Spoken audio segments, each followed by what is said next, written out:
Juliana and Andrea, we are excited about those developments at AHA and NSRI.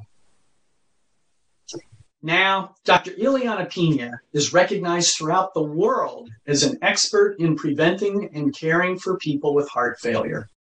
She is a professor of medicine at Wayne State University and clinical professor at Central Michigan University. She also serves as senior fellow to the Food and Drug Administration's Center for Devices and Radiological Health. She chairs the American Heart Association's FIT Committee and serves on the National Forum Board of Directors. Dr. Pina? Hello, everyone. You have heard some incredible talks today about hypertension. It is amazing to me, after so many years of being a cardiologist, specifically a heart failure cardiologist, that we're standing here talking about hypertension today in 2021. How come? Well, I've been telling patients for years actually, that if I could control their blood pressure, I could reduce their heart failure by 50%. But I never had the data to show it. But now we have the data. How simple it sounds that getting that blood pressure down could really impact the incidence, the prevalence, and the outcomes of what I do for a living, which is heart failure. And this is not one syndrome that we don't have drugs. We have tons of drugs. They work, but the patients have to take them. And I think our jobs are to know about it and to deal with it. And I will give you a very personal example of how hypertension really has hurt me personally. One of my best friends, a highly successful veterinarian who counseled my daughter, who is now a veterinarian, on her career path, was getting an MBA. She lived in Utah. Came to see her mother in Miami. We're both from Miami. I've known her since she was 17.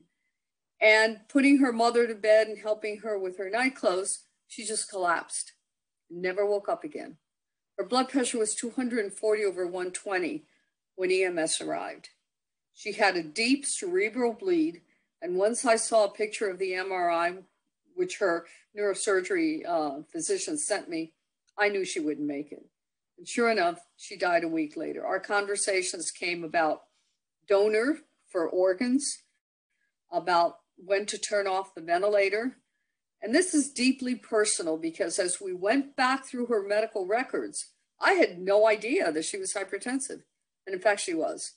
Her GYN had noted it, not done anything about it. Another internist had told her that her blood pressure was high and that she needed to take lisinopril, was what he recommended. She never did. And on a more personal tone, never told me, one of her best friends, I saw her every year at her home. I would stay with her.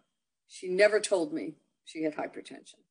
But she was taking an aspirin every day, thinking that she was going to prevent something, and lots of vitamins and minerals. So this was not a lack of access person. This was not a person with no health literacy. This was a physician of veterinary medicine, highly successful, super insured, smart as a whip, accomplished. Didn't take this seriously.